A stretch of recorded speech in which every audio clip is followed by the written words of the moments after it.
And welcome back, this is Scuba with more Let's Play Final Fantasy VI. I'm joined as always by our first squad of Luke, Rose, Bash, and Novin. When we last left off, we took out 2 of the statues. And we are still going to take out, well, another statue, because there's 3 of them, as you might imagine. Let's move on, though. With this party, we are free to move on to yet another switch. So let's go ahead and switch over to party number 2, which is actually the 3rd party to move forward. God, this is starting to get confusing. With our 2nd party and arguably most powerful party equipped, let's move on. I think we all know what's going to happen this time. We're going to go around and we're going to have to fight a statue. So let's go out and around, and we can move forward. We can take on the 3rd statue. We are destroying the very things that we were trying to protect. Magic is going to disappear from this world, but not before I take out another fight. I have equipped Thunder Shields as necessary. Let's go ahead and take on the last of the 3 statues. We're up against Goddess here. Goddess kind of always gives you a pincer attack, which is kind of nice. Ugh, I messed that one up. But unfortunately for Goddess, I have brought my very powerful party along with me. So I shouldn't have too much difficulty with Goddess, but Goddess can be a very difficult fight. You can steal rarely a Minerva Bustier off of Goddess. Can't call it a her. I feel like I should be able to call it a her. Which is nice, but I don't really have a use for more than maybe 2 total Minervas. Outside of that, after you attack, I believe 8 times, Goddess does have an ability called Overcast, which will pretty much put a counter on all your party members, and when it is the counter goes down to 0, it'll put them all in a zombie status instead of just a normal killing them. And down goes Goddess. That appeared so much easier than the fight actually is sometimes. But I do have a very good party with us. We do get 10 magic points for that. And we get the Excalibur! We finally get the Excalibur out of that. We will take a look at that, I believe, after we get a cutscene here, as Goddess fades away. Stefan does his pose. Defeat the statues and magical power will not disappear. Kefka drained the statue's power. The source of magic? In other words, oh god, that was a terrible translation. In other words, even though we defeated the statues and we thought all magical power would go away, and it should have, Kefka actually drained the statues of their power and sucked it into him. So now, in order to fully complete what we need to do, we need to defeat Kefka, of course. Did anybody really think that the statues were going to be the final boss of this anyway? If we look at the Excalibur, I believe Coco can equip it. She can. As you can see, though, let's put on the... God, I don't even know. Let's put on something that I know doesn't do anything. Morningstar. Okay, if we look at this, it does raise some stats, right? It raises your... It raises your evade by 20, but that is useless. It has 229 battle power, so nowhere as good as the Illumina or the Ragnarok, really. It raises your magic power by 1, your stamina by 1, your speed by 2, and your vigor by 2, but overall just pales in comparison to the Illumina and to the Ragnarok, and technically, I guess, a little bit to the Atma weapon, but I'd probably stick with the Excalibur over the Atma weapon. That's just me. But kind of nice. I'd much rather have the Illumina, but makes a very good secondary sword, I guess. Even though I didn't really get damaged, I don't think at all in that fight. I am going to save here, just out of habit. Once again, I have 30-something tenths. I'm going to use them, damn it. Now I should mention that I have dropped a save here, and if we go into our skills, we can see that we can in fact warp out of this dungeon at this point. This is more or less the point of no return. Not more or less, it is the point of no return. I have saved and re-equipped and actually equipped all my other party members as well. I'll go over that in just a minute, but first I wanted to show off that this is actually the point of no return.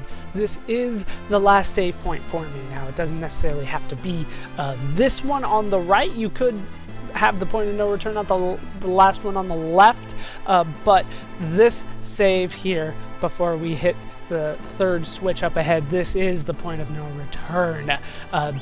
In case you want to leave, which I will take care of later off screen for bonus episodes, you can actually use the warp spell from here and it'll take you out of the dungeon. Very nice.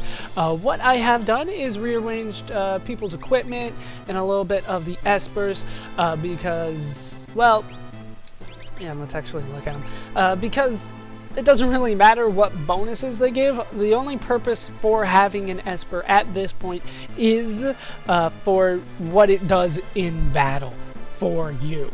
So we might see me use a few of those, probably not, but I do have them changed around just a bit. Pretty much the same though, because to be honest, a lot of these are not that useful. But I have changed them around as necessary. I think these guys are exactly the same, but everybody else has been a little bit different.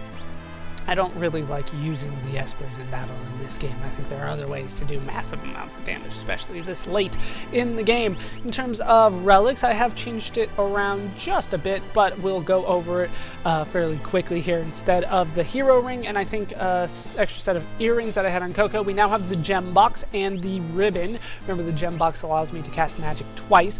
Ribbons are going to be quite important for this fight. I don't have as many as I would like. Actually, I do have one more that I could use, but I think I will be fine as is. I have pretty much my mages with ribbons on them, and of course the same setup for Elvis. Elvis is limited in this fight, but he is somewhat useful. In terms of the equipment, it's pretty much the same that we saw before. You'll notice that I do have the Paladin Shield on Stefan. That is relatively important. I have a lot of good stuff on him. I'm probably going to be using him. Just as a thought. The fixed dice is working out so much better than I thought. The fixed dice with the offering, it does a ton of damage, so I'll probably keep that going.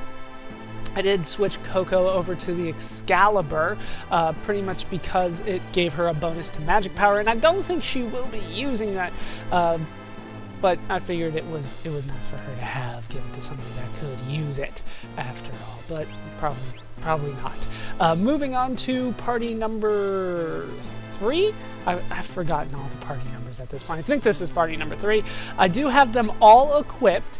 We got Alexander here, Starlet, Carbuncle. Carbuncle, of course, could be useful indeed, and Phantom. That could be very useful as well in terms of relics. Hyperwrist and Amulet, Hero Ring and Zephyr Cape, dual earrings. Actually, you need a ribbon. You need a ribbon. That's where that ribbon goes, and I don't think I have any more. No, I am out of ribbons.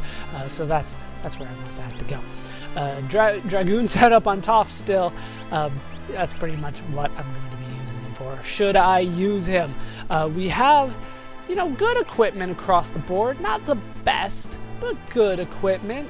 It starts going downhill after a while. I still have 2 Minervas, so I am going to be using those. Scimitar is kind of nice. There are actually a surprising amount of limited people that can use these kind of swords. So you have some high-level stuff being used by people that aren't going to be using them, but that's just the way that it works out in this game, unfortunately. I do have the Partisan on instead of the Pearl Lance, just for the record. Because I do not want Pearl Elemental being used for this. And finally, we're back to party number 1, which is a little bit hurt, but that's not really that important. They're pretty good. That's the main thing. In terms of Espers, we got Golem. Golem is nice. Seraphim, Fenrir, and Phoenix. In terms of, let's look at relics first. We got Hyperwrist and White Cape, Ribbon and Earrings, Genji Glove and Hyperwrist, Ribbon and Earrings. That's pretty much my setup for the mages, is it's the default one, ribbon and earrings. He looks so pretty. We got Luke with the Illumina. That had to go somewhere. It might as well be on him. It works very well. Unfortunately, I can't pair that with the offering because, well, the fixed dice is doing so much more for me that way, so I'm going to stick with that. We got the Force Armor on him, Rainbow Brush, Thunder Shield, Mystery Veil, Behemoth Suit. You know, not the best stuff, but we got some good stuff. The Magus Rod on Novin. I pretty much put that on him because Rose did have the Rainbow Brush. I might switch that around. You know, if you want to be perfect about it, you probably put the Magus Rod onto Rose instead of Novin, but I'm trying to be a little bit well balanced here. With that all shown off, we are finally ready to move forward. Like I said, this is the point of no return, and we have passed it. Kefka, we are here. We are ready. We will defeat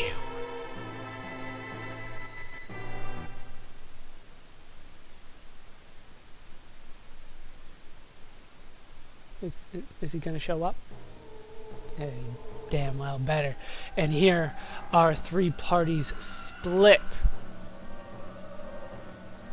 so that all 12 of us can be seen. God, we got a big party. We're all here to take you on, Kefka. Show yourself. Welcome, friends. It's been a while since we've seen him. Pretty much since the World of Ruin started, we have not seen this man. I knew you'd make it here, so I've prepared some suitable entertainment for you. What the hell are you talking about? How long are you going to let the destruction continue? I've tapped into the ultimate power. Observe. Such magnificent power! You are like insects to me. I will exterminate everyone and everything.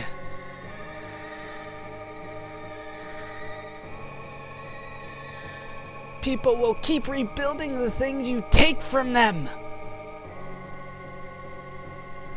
Then I'll destroy those too. Why do people rebuild things they know are going to be destroyed? Why do people cling to life when they know they can't live forever? Think how meaningless each of your lives is.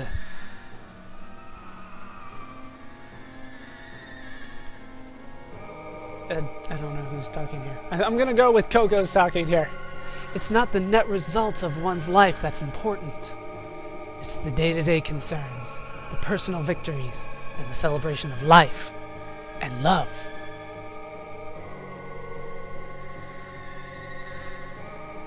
It's enough if people are able to experience the joy that each day can bring. And have you found your joy in this nearly dead world of ours? Yes.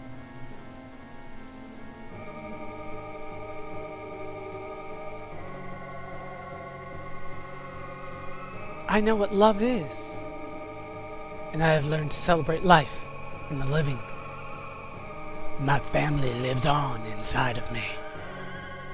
I know what friendship is, and family.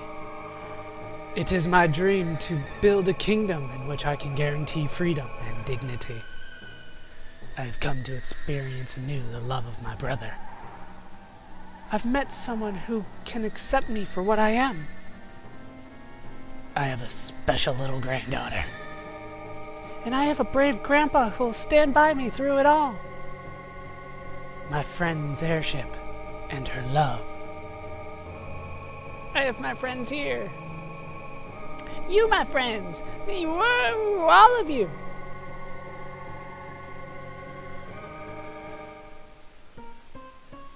This is sickening. You sound like chapters from a self-help booklet. Prepare yourselves. Now, for my next trick, I will make you all disappear. Kefka, you don't know what you're doing. Stop.